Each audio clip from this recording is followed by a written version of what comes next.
Assalamualaikum warahmatullahi wabarakatuh. Saya Sita Sasmita Ibrahim dengan NIM 1314276 dari kelas 6C Manajemen Pendidikan akan menjelaskan tentang konsep dan ruang lingkup administrasi pembangunan.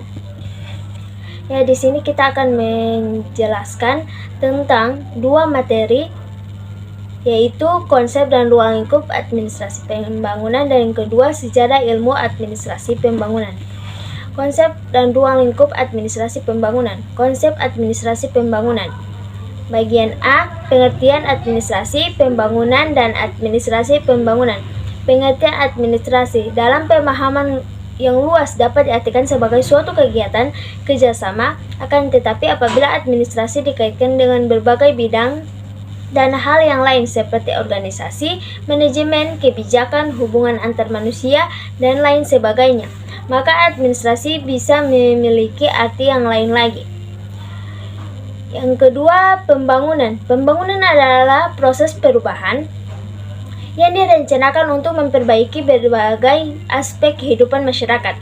Dengan demikian, proses pembangunan terjadi di semua aspek kehidupan masyarakat: ekonomi, sosial, budaya, politik yang berlangsung pada level makro atau nasional dan mikro atau community group. Administrasi pembangunan adalah seni dan ilmu tentang pembangunan suatu sistem administrasi negara dilakukan dengan sehingga sistem administrasi tersebut mampu menyelenggarakan berbagai fungsi umum pemerintahan dan pembangunan secara efisien dan efektif.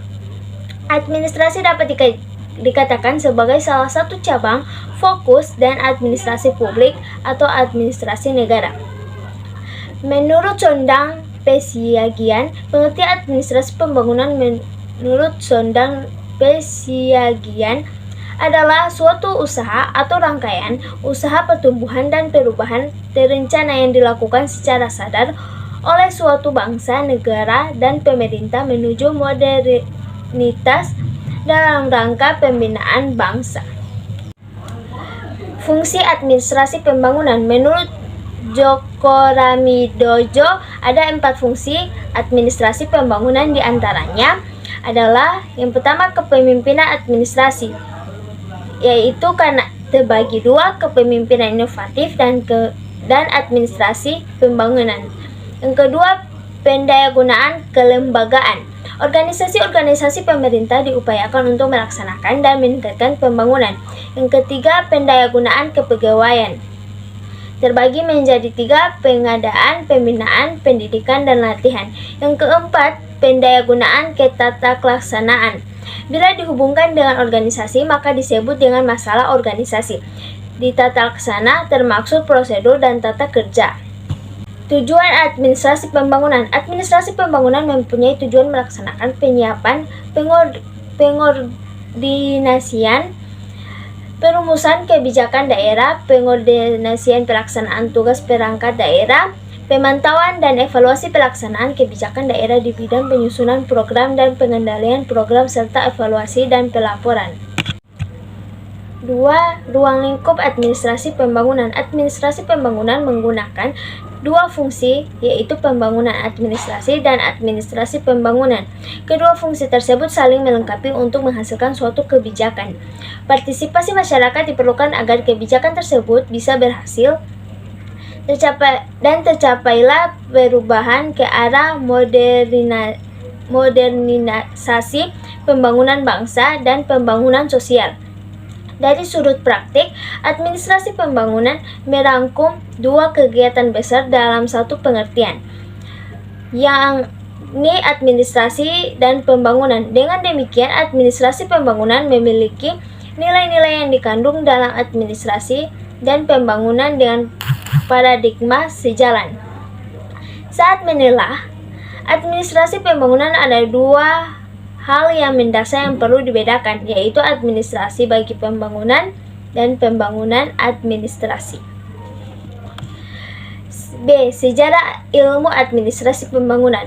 Keberadaan administrasi pembangunan tidak terlepas dari sebuah asal atau sumber ilmu tersebut berasal.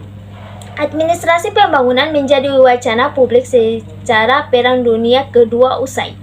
Pasca Perang Dunia Kedua ada dua pola. Yang pertama, negara yang menang pada Perang Dunia Kedua berhasrat untuk membangun negara yang kalah perang melalui rencana Marshall dari Amerika. Dan yang kedua, munculnya negara baru. Perlu ada bantuan dari negara-negara yang dahulu menjajah sebagai bentuk atau tanggung jawab moral. Munculnya bantuan negara maksud menjadikan negara bekas jajahan sebagai sumber bahan mentah dari sebagian pasar dari produknya.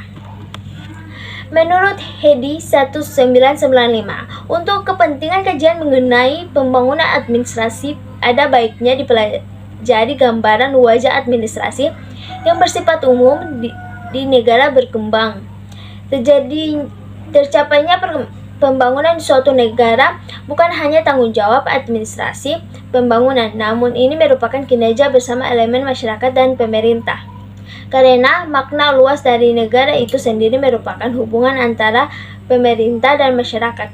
Namun biasanya ketidakharmonisan antara pemerintah dan rakyat menjadikan proses pembangunan menjadi terhambat. Sekian, itulah presentasi dari saya. Bila ada kesalahan mohon dimaafkan. Wassalamualaikum warahmatullahi wabarakatuh.